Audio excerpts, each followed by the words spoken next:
Ini ilah ini berlakunya 4 bulan. Berhubung ini ilah termasuk sumpah ya. Jadi andai kata ada seorang suami kok ngomong, saya nggak bakal tubuhi kamu lagi, saya nggak bakal jima sama kamu lagi, yang soreh ya, yang jelas bahasanya, atau dengan bahasa kiasan tadi, atau dengan bahasa talik tadi, maka suami tadi andai kata mau kembali kepada istrinya, rujuk dalam hal ilah, bukan rujuk dalam hal talak ya, nanti ada lagi pembahasan talak. Rujuk dalam hal ilah, sumpah yang tadi, saya mau tarik sumpah saya, maka orang tersebut ya terkena hukum kafaroh sumpah kalau seandainya dia membatalkan sumpahnya alias melanggar sumpahnya. Pilihannya 3 ya, boleh ngasih makan orang miskin 10 orang, atau ngasih pakaian 10 orang miskin, atau memerdekakan budak. Kalau nggak bisa 3-tiganya baru puasa. Jadi puasa ini alternatif terakhir ya.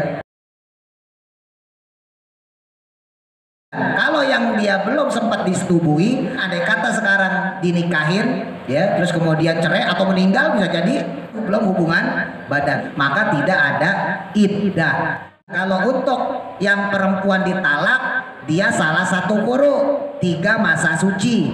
Tapi kalau buat perempuan menepus atau anak kecil perempuan ya, maka masa iddahnya adalah 3 bulan. Wal hawamilu, dan adapun perempuan-perempuan yang hamil, fa iddatahunna, maka iddahnya mereka itu ayyadna, sampai melahirkan, hamlahunna, akan kandungan-kandungan mereka. Ini pembahasan wanita hamil adalah mereka yang punya suami, yang punya status pernikahan. Lah sekarang andai kata ada perempuan perawan pacaran melendung duluan, statusnya kan bukan pernikahan, maka boleh dinikahin. Ya minimal dalam fikih masa kandungan itu 7 bulan. Maka kalau ada perempuan hamil duluan, bulan pertama belum dinikahin, bulan kedua belum dinikahin, bulan ketiga belum dinikahin, bulan keempat baru dinikahin, berarti si perempuan tadi mengandung anaknya cuma 5 bulan. Paham maksudnya? Maka secara fikih si anak itu tidak dianggap anak si bapaknya, walaupun secara pernikahan status tertulis ayahnya itu adalah si fulan itu. Andai kata bapak meninggal, si anak nggak boleh dapat waris. Hati-hati, bahaya. Yang lebih bahaya lagi kalau si anaknya perempuan. Kalau anaknya perempuan, bapaknya nih tidak boleh jadi wali. Ini bahaya lagi. Ini pentingnya ngaji ya, pentingnya hukum.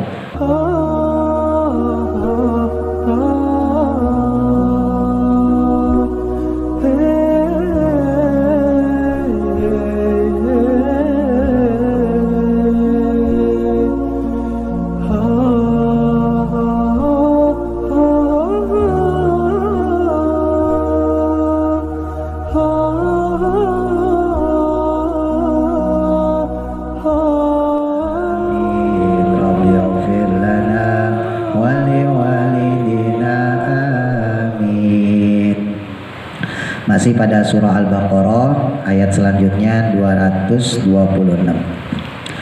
Bismillahirrahmanirrahim. Qala musannifu rahimahullahu ta'ala wa nafa'ana bihi wa bi barakati ulumihi fi daraini amin.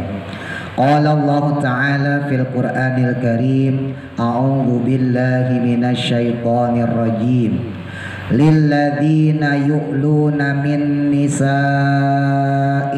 tarabbusu arba'ati ashhur wallahu a'lam bimuradih.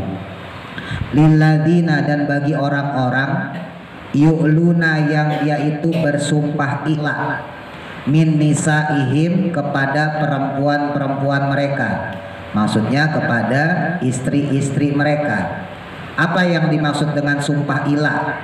Ai maksudnya yahlifuna, yaitu mereka bersumpah alla yujami'uhunna, untuk tidak menjima mereka, untuk tidak mensetubuhi mereka, untuk tidak hubungan badan. Jadi kalau ada kok laki-laki yang dia bersumpah, saya nggak bakal hubungan badan sama kamu, nah itu namanya ilah ya. Jadi ilah itu sendiri sebetulnya udah sumpah. Cuman orang kita nih, orang Jawa khususnya ngomongnya ya sumpah ilah ya. Bersumpah tidak menjima istrinya ya, tidak mensetubuhi istrinya. Baik secara sharih, soreh itu secara jelas, bisa juga secara kinayah. Ya, kinayah itu kiasan, majas. Ya, saya nggak bakal tidur sama kamu. Nah, bahasa tidur itu kalau diniatkan nggak hubungan badan, berarti jatuh sumpah ilahnya. Ya. Atau bisa juga dengan taklik, menggantungkan. Misal gitu ya, ada orang laki-laki didatengin mulu sama mertua. Ya, mertua datang minjem duit dulu misalnya gitu ya. Nah, terus dia ngomong sama istrinya, kalau ibu kamu datang lagi ke rumah atau kalau bapak kamu datang lagi ke rumah, kita nggak usah hubungan badan atau kita pisah tempat tidur. Nah, itu menggantungkan ya. Ketika orang tuanya atau mertuanya belum datang, nah itu nggak ada masalah.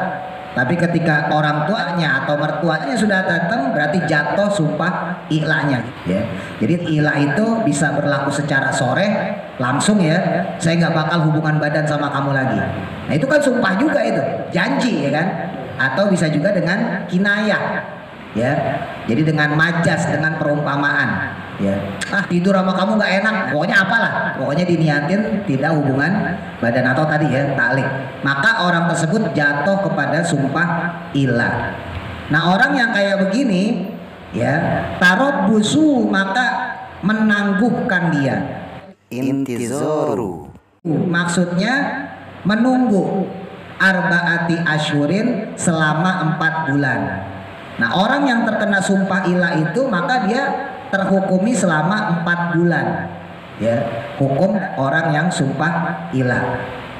Fa in fa'u, maka jika mereka kembali, maksudnya si laki-laki nih, tidur kok nggak enak nggak pakai istri misalnya gitu ya, nggak ada yang bisa dipeluk misalnya gitu kan.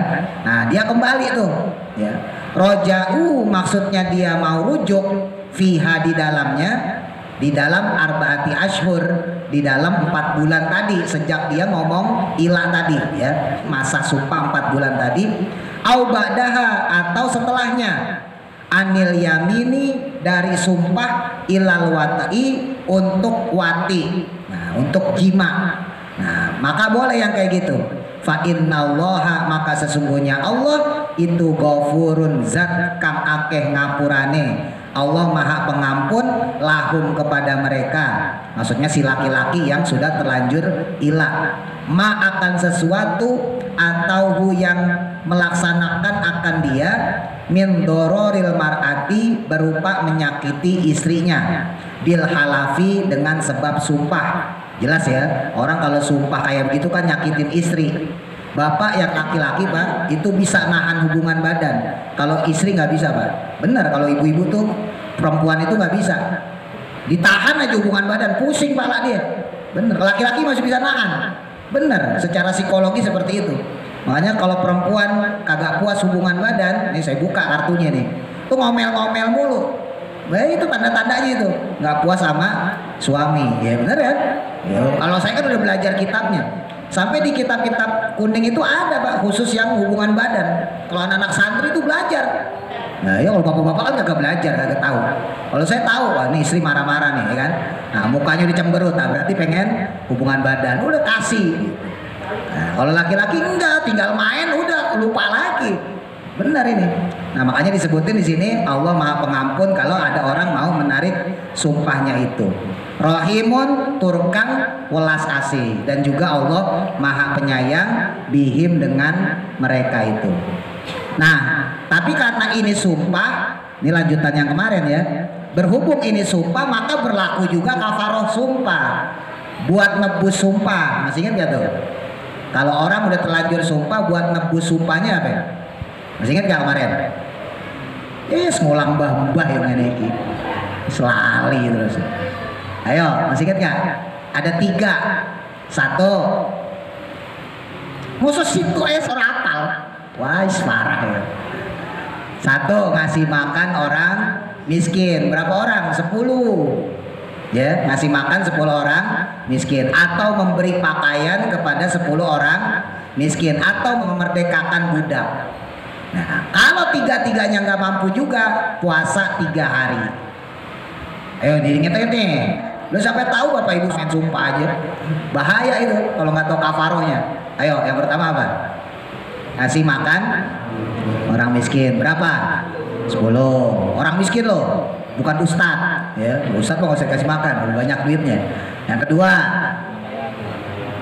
atau memberi pakaian kepada 10 orang miskin, sama ya. Terus yang ketiga, memerdekakan budak dulu. Kalau tiga-tiganya nggak bisa, baru puasa 3 hari. Nah itu ya, kalau puasa berarti orang kismin ya, orang kagak punya duit ya kan, ngasih duit kagak bisa, ngasih pakaian kagak bisa, apain lagi?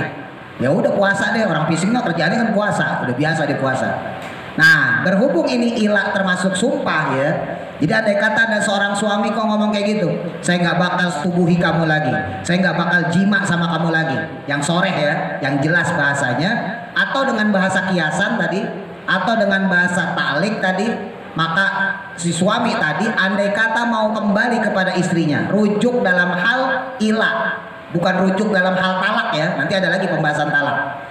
Rujuk dalam hal ilah, sumpah yang tadi, saya mau tarik sumpah saya ya. Ingat, sumpah kalau untuk hal yang mubah tetap berlaku ya, bahkan yang haram pun berlaku kalau sumpah.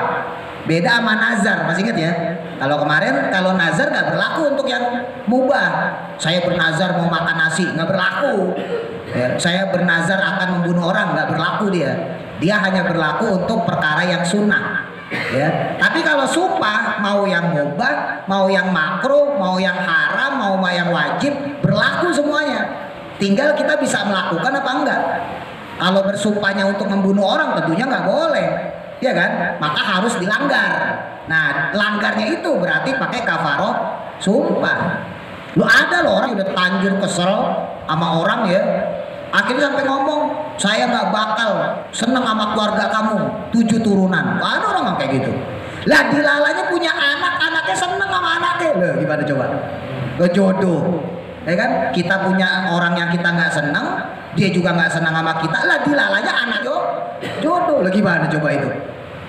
Nah iya, nurutin apa ya? Menurutin kita, anaknya udah terlanjur senang, daripada kawin lari ya kan, ya udah kita kawin aja deh, walaupun kita nggak senang sama bapak ibunya, yang orang sono juga nggak senang sama kitanya gitu kan, ya mau gimana aja anaknya senang. Nah maka kalau kayak gitu mau nggak mau kan jatuh kafaroh sumpah ya kan. Nah balik lagi, nah ketika orang itu sudah bersumpah ilah tadi yang soreh ya, yang jelas bahasanya, saya nggak bakal jima sama kamu lagi, atau dengan bahasa kiasan tadi, atau dengan bahasa taklik, maka orang tersebut ya terkena hukum kafaroh sumpah kalau seandainya dia membatalkan sumpahnya alias melanggar sumpahnya. Pilihannya 3 ya, boleh ngasih makan orang miskin 10 orang, atau ngasih pakaian 10 orang miskin, atau memerdekakan budak. Kalau nggak bisa 3-tiganya baru puasa. Jadi puasa ini alternatif terakhir ya. Ya, makanya sering saya sampaikan, hati-hati ketika kita ngomong sama istri kita, sama anak kita, jangan sembarangan. Nah makanya ketika seseorang itu udah bersumpah ilah sama istrinya ya, dia tidak lagi mau hubungan badan sama istrinya, maka jatuh kafaroh sumpah. Nah ini berlakunya 4 bulan ya, berlakunya hanya 4 bulan.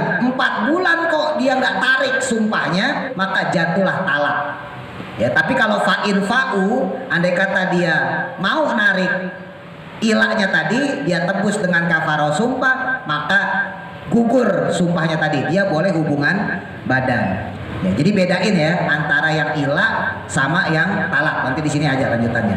Wa in azamu, dan jika mereka tetap mau, atolako akan tolak ya. Tolak itu cerai ya, talak bahasa kita. Ai maksudnya alaihi, atas cerai, bi an la yafi'u, dengan tidak mau kembali, fal yuqi'uhu, maka mereka harus menjatuhkannya. Maksudnya harus menjatuhkan cerai tadi ya. Fa innallaha, karena sesungguhnya Allah Subhanahu wa taala itu samiun, zat kang moho midanget, Allah maha mendengar, liqaulihim, kepada ucapan-ucapan mereka, alimun, dan juga maha mengetahui, bi azmihim, dengan azam mereka, dengan maksud mereka. Al makna, maksudnya makna tersebut adalah itu laisa lahum, tidak ada bagi mereka, ba'da tarabbusu, setelah menangguhkan atau menunggu 4 bulan tadi ya, ma akan apa-apa zukiro yang telah disampaikan, Ya, masa yang 4 bulan tadi ketika ilal fai'atu, kecuali untuk kembali, awit tolaku, atau menceraikan. Jadi kalau udah 4 bulan masa injury time, ya pilihannya cuma 2, mau rujuk apa mau talak. 4 bulan kok dia nggak lakukan kafaroh, ya, dia nggak tarik sumpahnya, maka jatuhlah talak. Tapi kalau dia mau rujuk ya udah kembali aja, cukup dengan ngelonin. Nah, ini paling enak. Ya, jadi kalau udah pengen balik lagi, rujuk lagi, udah tinggal serumah lagi, tinggal setempat tidur lagi, ngelonin. Gitu ya. Ini untuk orang yang ilah. Tapi andai kata kok dia nggak menarik sumpahnya, udah 4 bulan nih, saya mau tetap nggak mau saya hubungan badan sama istri. Hari 4 bulan selesai maka jatuh talak 1. Ya, nah ini pentingnya ngaji supaya tahu hukum. Wal mutallaqatu, dan adapun perempuan-perempuan yang dicerai, ya, perempuan-perempuan yang ditalak, yatarobasna, maka menangguhkan, maksudnya lian tazirna, agar mereka menunggu, bi anfusihinna, dengan diri-diri mereka, bi anfusihinna maksudnya dengan diri-diri mereka, diri-dirinya si perempuan, menunggu anin nikahi, dari melakukan pernikahan. Kalau untuk si perempuan sendiri, andai kata dia sudah ditalak, baik tadi ya karena masalah ilah atau langsung ditalakin sama si suaminya, tadi saya sampaikan berlaku juga ya untuk talak 3 model tadi. Bisa jadi sore jelas, bisa jadi juga kinayah dengan majas, dengan perumpamaan, bisa juga dengan taklik. Ya, jadi ada 3 tadi ya, sama kayak ilah. Jadi kalau sore ya udah tolak tuki kalau bahasa Arabnya, saya talak kamu, saya cerai kamu. Ya, atau bahasa kinayah, bahasa majas, udah kita pisah aja deh. Bahasa pisah tadi kalau bermakna tujuannya untuk mencerai, jatuh talaknya. Atau kalau bahasa lain yang sering dipakai orang, udah kamu pulang aja ke rumah orang tua kamu. Wah, gitu. Pulangkan saja, gitu kan. Nah, maka orang tersebut juga jatuh talaknya. Atau tadi ya pakai taklik, menggantungkan. Saya sebel tuh sama teman kamu main kemari mulu. Malu main gak jauh, minjem duit. Kamu gak usah berteman sama dia. Kalau kamu berteman dia lagi, jatuh talak saya 1. Waktu belum berteman, belum jatuh talaknya. Dia berteman lagi, main ke rumahnya, gantian, talak 1 jatuh. Paham maksudnya ya? Nah, perempuan-perempuan yang dia ditalak, maka dia harus menjaga dirinya dari pernikahan selama apa? Salah sata kuruin, selama 3 kuru, 3 masa. Tamdi, yang mana terhitung lewatnya, min hinit tolaki, dari masa mulai talak. Jadi andai kata hari Ahad dia talak, ya udah Senin mulai berlaku tuh masa iddahnya salah 1 kuru. Jam'u qor'in, jamak qor'in, ya. Mufradnya kata tunggalnya qor'un, jamaknya kuru, ya. Bi fathil qafi, dengan memfathahkan qafnya. Wa huwa, adapun kuru maksudnya tadi apa sih masa di situ? Pendapat yang pertama itu at-tuhru, yaitu masa suci, awil haidi, atau yang kedua masa haid. Qaulani, itu ada 2 pendapat atau 2 ucapan ulama. Jadi salah 1 kuru 3 masa tadi itu 2 pendapat ulama. Kalau menurut jumhur ulama, mazhab Maliki, mazhab Syafi'i, mazhab Hambali, yang dimaksud dengan salah 1 kuru 3 masa tadi adalah masa suci. Ya, jadi perempuan itu baru boleh dinikahin andai kata dia itu telah melewati 3 masa suci. Ya, tapi kalau menurut Imam Hanafi bukan masa suci tapi masa haid. Jadi perempuan itu boleh dinikahin kalau sudah melewati 3 masa haid. Gampangnya begini deh, ada orang misalnya istrinya suci ya, kemudian ditalak, saya cerai kamu. Ya, besokannya misalnya dapat haid.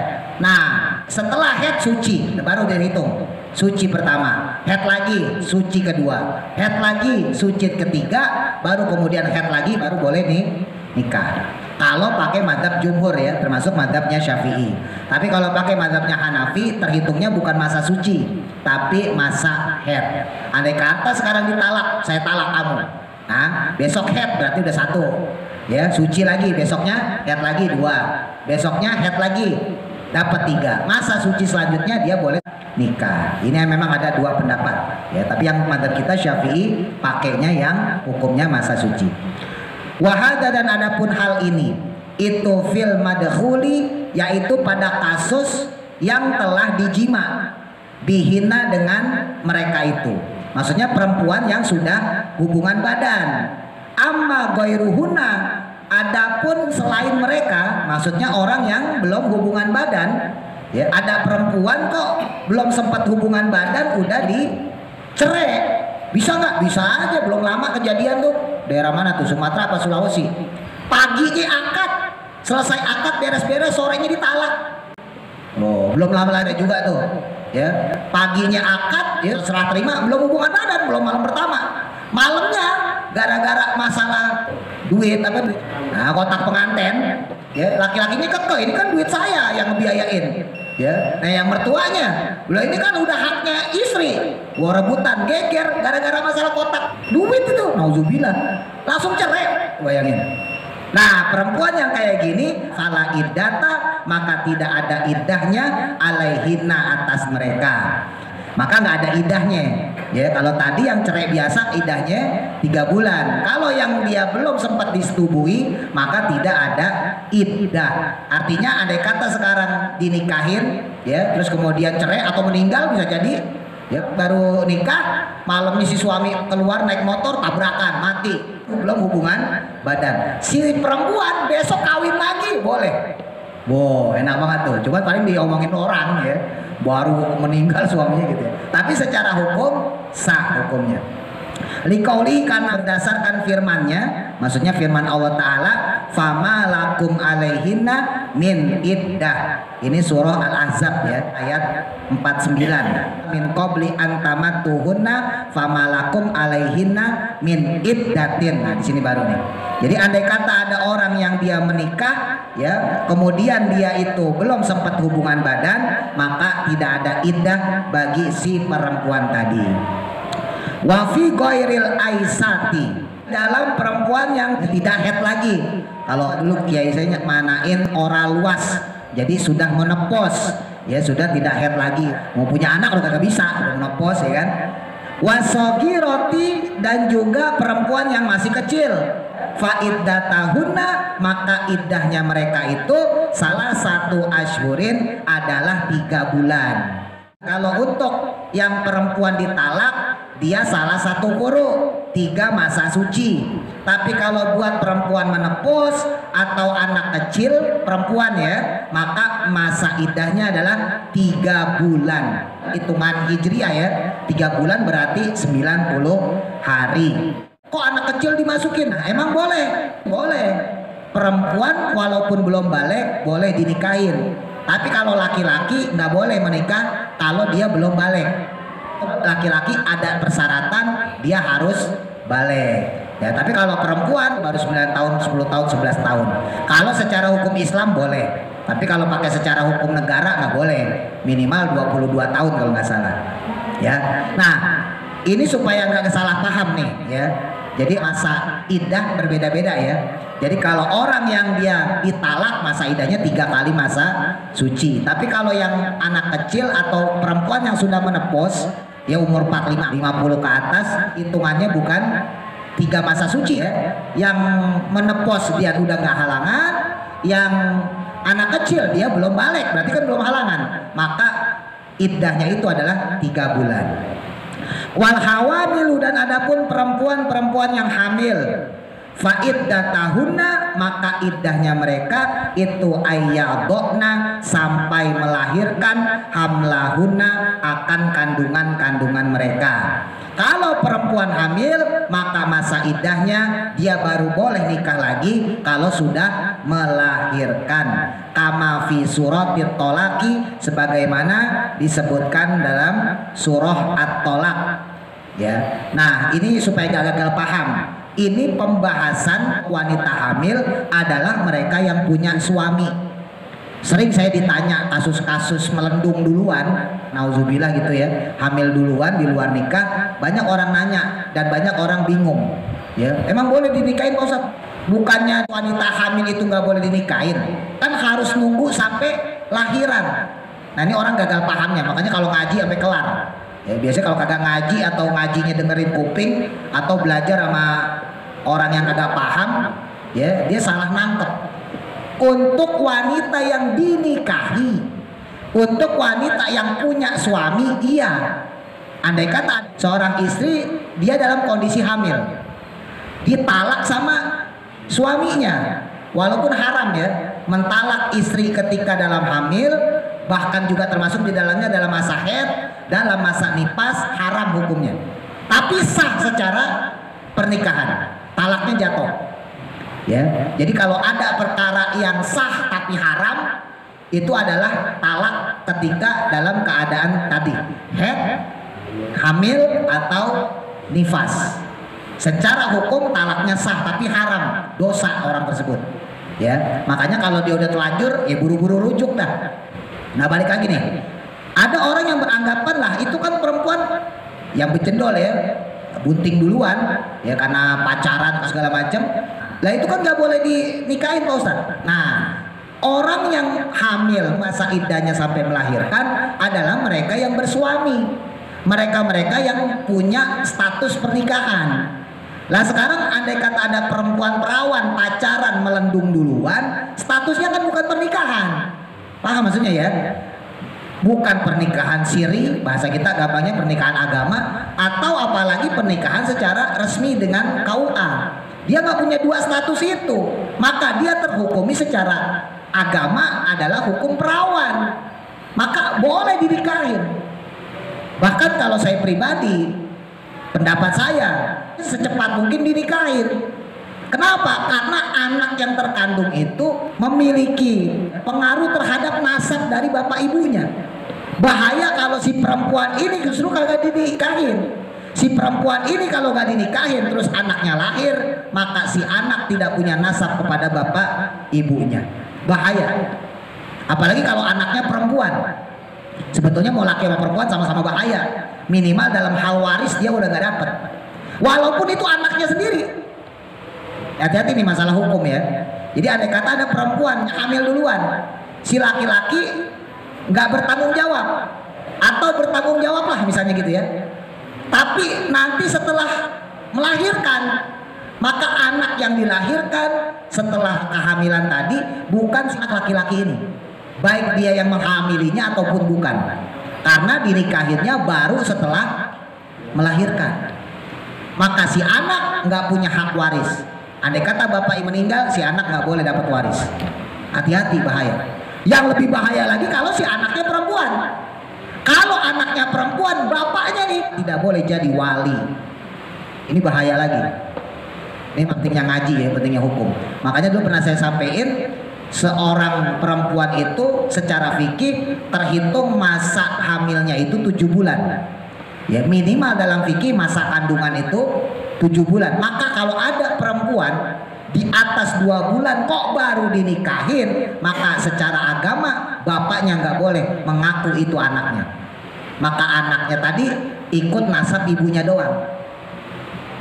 Kenapa? Karena dalam fikih minimal masa kehamilan itu 7 bulan. Jadi andai kata nih ada perempuan hamil pertama, bulan pertama belum dinikahin, bulan kedua belum dinikahin, bulan ketiga belum dinikahin, bulan keempat baru dinikahin. Berarti si perempuan tadi mengandung anaknya cuma 5 bulan. Paham maksudnya? Maka secara fikih si anak itu tidak dianggap anak si bapaknya. Walaupun secara pernikahan status tertulis ayahnya itu adalah si fulan itu.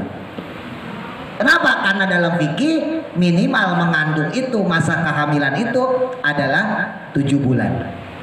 Makanya hati-hati, karena saya nggak sedikit dapat orang ngomong kayak gitu. Ustaz, anak saya melendung nih, pengen dikawinin, tapi kata Ustaz Anu nggak boleh nungguin lahir. Ya terserah, kalau saya sih bodoh amat. Kalau pendapat saya harus segera dinikahin supaya si anak itu minimal kalau secara agama dia nggak dapat nasab, ketika dia lahir dia punya nasab secara negara. Kalau dinikahin baru habis lahiran, maka dia nggak punya 2 nasab, baik secara agama maupun secara negara. Ya terserah, urusan-urusan sampean. Oh saya yang ikut pusing. Nah itu repotnya jadi ustaz.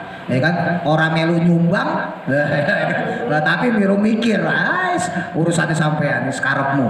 Tapi hati-hati ya.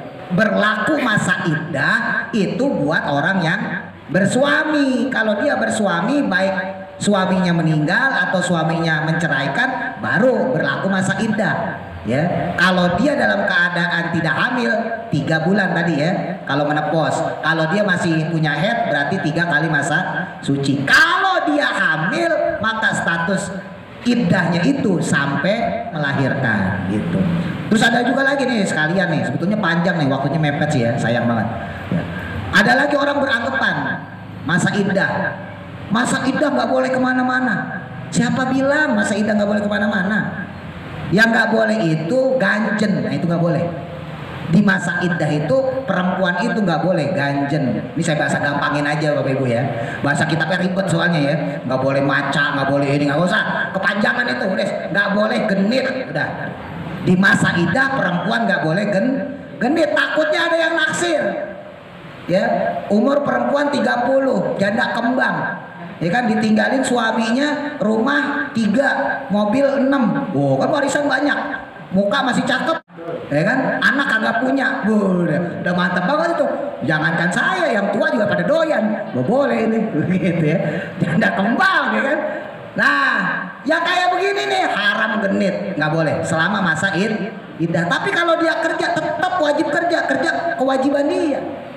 Kalau dia punya orang tua yang harus diramut, wajib keluar rumah beliin makanan, beliin kebutuhan untuk orang tuanya yang masih hidup. Nih ada juga kasus kayak gini, udah nenek-nenek. Pak Ustadz, saya masa iddah nggak boleh keluar. Siapa yang bilang? Siapa yang doyan lo sampean? Nyamuk ya orang doyan. Makanya ngaji ya. Kalau ngaji paham hukum. Ya, jangan sampai loh, hati-hati loh. Ya, jadi kalau perempuan yang ya masih semohai lah, ya orang ada senengnya, gemoy lah, masih semok gitu ya. Nah itu emang nggak boleh. Jangankan keluar rumah, ngikut ngubur suaminya. Pendapat ulama mayoritas makruh, tapi ada pendapat yang mengharamkan. Pendapat mayoritas ulama memang makruh kalau dia ikut ke kuburan suaminya. Tapi ada beberapa pendapat ulama mengharamkan, kan jaga-jaga ini. Jangan sampai suaminya meninggal dia ikut ngubur. Ya tahu kalau dalam bahasa kita, dalam mazhab Syafi'i ya, takutnya berlebihan lah ya. Tahniyahnya gitu, nangis macam-macam lah segala macam. Itu yang fisik ya. Yang nggak fisik, yang nggak kelihatan, ini lebih bahaya lagi. Takutnya pas dia ikut ngubur, ya itu ada tetangga kanan kirinya, laki-laki yang matanya keranjang, ya kan? Ya, nah ya tenang aja. Kalau ada apa-apa bilang sama emas, tenang aja. Kamu tak bantu, udah bilang apa-apa. Itu khawatirnya. Lah kan dia punya iddah masanya Bapak Ibu. Lah kalau belum ditabrak, oh bahaya. Ya, makanya tadi saya sampaikan, ya ketika ada orang menjalani masa iddahnya, kita nggak bisa mukul secara rata. Ya, apa dulu kasusnya nih? Kasusnya apa dulu? Kayak tadi misalnya laki-lakinya masih ada apa enggak, atau laki-lakinya meninggal. Si perempuannya gimana nih? Si perempuannya statusnya apa dulu nih? Sebab kalau laki-lakinya masih ada kemungkinan laki-lakinya rujuk. Masa kita mau ngeduluin? Kan bahaya. Iya kalau laki-lakinya meninggal. Kalau laki-lakinya masih ada kemungkinan rujuk kembali, kan bisa jadi, kita nggak tahu juga. Atau tadi itu, ya kasusnya memang bersuami, ya dalam status pernikahan, atau dalam status yang memang bukan pernikahan. Kalau dalam bukan pernikahan ya, maka orang tersebut tidak ada masa iddah, sama dihukumi dengan perempuan belum hubungan badan. Perempuan yang belum hubungan badan maka tidak ada masa iddah. Ya sama kayak perempuan yang statusnya hamil di luar nikah. Kalau hamil di luar nikah kan sama aja status agama, berarti dia belum hubungan badan. Lah tapi itu udah hamil Ustaz, hubungan badan zina. Zinanya yang dosa. Secara hukum agamanya mengatakan dia masih single. Hukum agamanya dia masih perawan. Tetap. Ya, hukum agama itu begitu. Hukum agama itu nggak bisa dikalahkan dengan hukum sosial. Ingat, hukum agama nggak bisa dikalahkan dengan hukum sosial. Makanya tadi saya sampaikan, andai kata ada perempuan baru dinikahin, pas udah melahirkan. Iya, secara sosial kita ngomong anaknya siapa tuh? Anaknya Bapak Anu. Secara sosial, secara agama nggak boleh si anak tadi pakai binti bapaknya. Tuh bahayanya.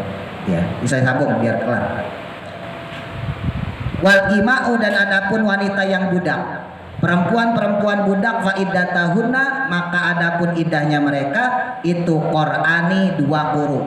Ya, kalau perempuan budak ya maka 2 masa suci bisunati sesuai dengan sunnah. Wala yahilu, dan tidak boleh lahuna bagi mereka ayaktumna untuk menyembunyikan ma akan apa-apa khalaqa yang telah menciptakan Allah Subhanahu wa taala fi arhamihinna, pada rahim-rahim mereka. Nggak boleh perempuan yang dalam masanya itu baik ketika ditalak ya atau tadi diilah atau dalam masa iddah, nggak boleh menyembunyikan apa-apa yang ada di dalam rahim. Maksudnya apa?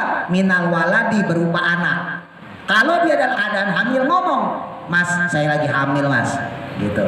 Jadi supaya si lakinya punya pikiran, jangan sampai ilah, jangan sampai talak.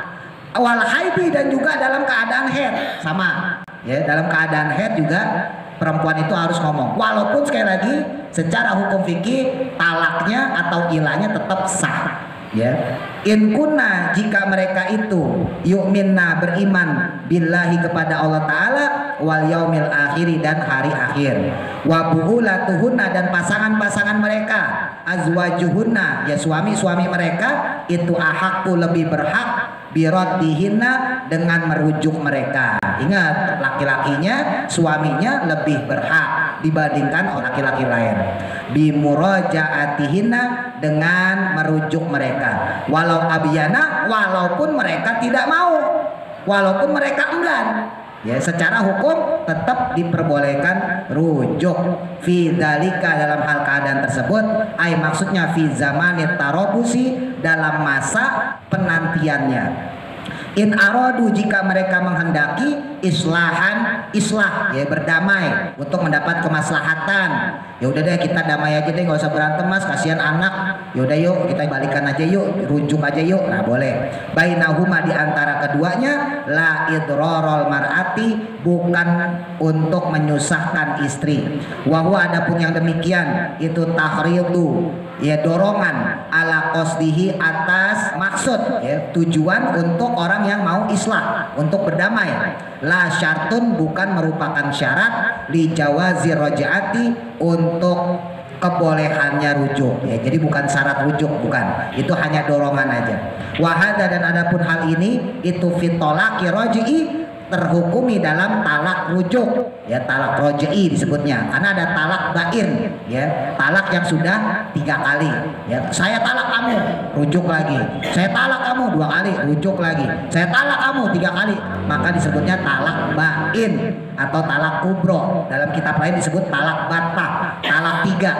Wa ahaqqa, dan lebih berhak, alla tafdila, yang mana tidak mengutamakan fihi, di dalamnya, idlahaqqa, ya karena tidak berhak ligoirihim, bagi selain mereka, maksudnya selain suaminya. Jadi yang lebih berhak adalah suaminya sendiri, fi nikahihinna, dalam menikahi mereka, fil iddati, dalam masa iddah. Jadi suami lebih berhak. Walahunna, dan bagi mereka, maksudnya si perempuan, istri-istri, alal azwaji, atas suami-suaminya. Sama, si perempuan juga lebih berhak atas suaminya.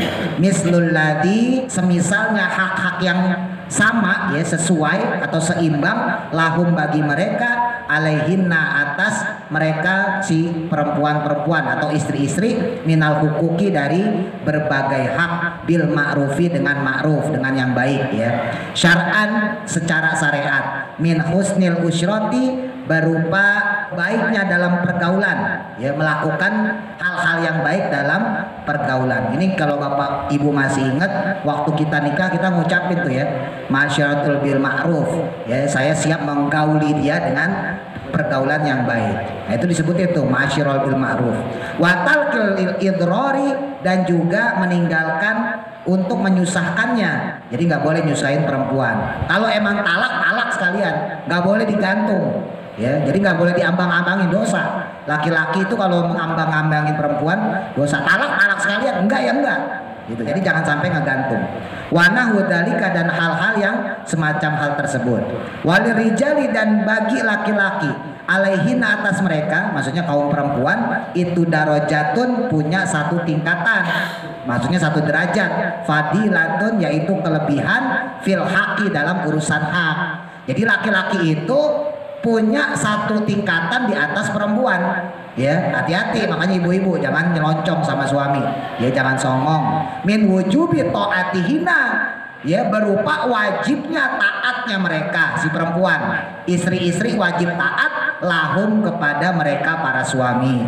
5, karena perkara sakuhu yang mana mereka mengeluarkannya minal mahri berupa mahar. Ingat, dimanapun juga dulu ibu dimaharin sama suami, dimaskawin sama suami. Wal infaki, dan juga menafkahkan, baik nafkah lahir maupun nafkah batin. Ingat, dimanapun juga suami ibu yang jelek-jelek begitu itu masih bisa nafkahin ibu. Kalau nggak bisa nafkah lahir, setidaknya nafkah batin. Ingat, anak itu dulu hasil kerjasama berdua, maksudnya begitu.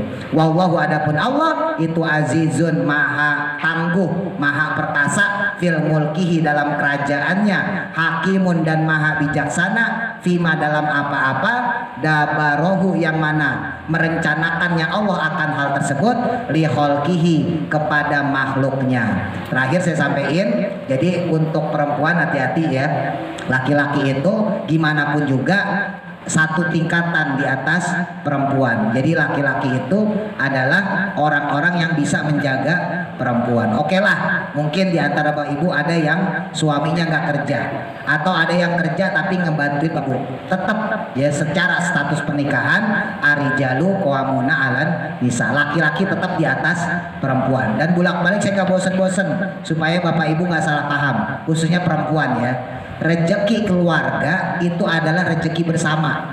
Seandainya ada seorang istri yang dia bekerja, suaminya nggak bekerja, jangan menganggap harta yang didapatkan istri, gaji yang didapatkan istri, upah yang didapatkan istri, duit yang didapatkan istri semata-mata hasil dia. Enggak, itu punya berdua ya, rezeki berdua. Hati-hati. Begitu pula bapak-bapak yang laki-laki, walaupun kita kerja, walaupun kita dagang, istri kita di rumah, istri kita nggak ngapa-ngapain, terus kita yang dapat duit, kita yang dapat harta. Enggak, bukan punya kita. Itu hakikatnya adalah punya kita berdua, punya suami juga punya istri. Loh, buktinya apa? Buktinya kalau kita mati, istri dapat warisan, suaminya udah meninggal, ibu yang perempuan dapat warisan. Begitu pula bapak-bapak yang laki-laki. Itu bukti secara agama bahwa harta kita itu bukan harta pribadi.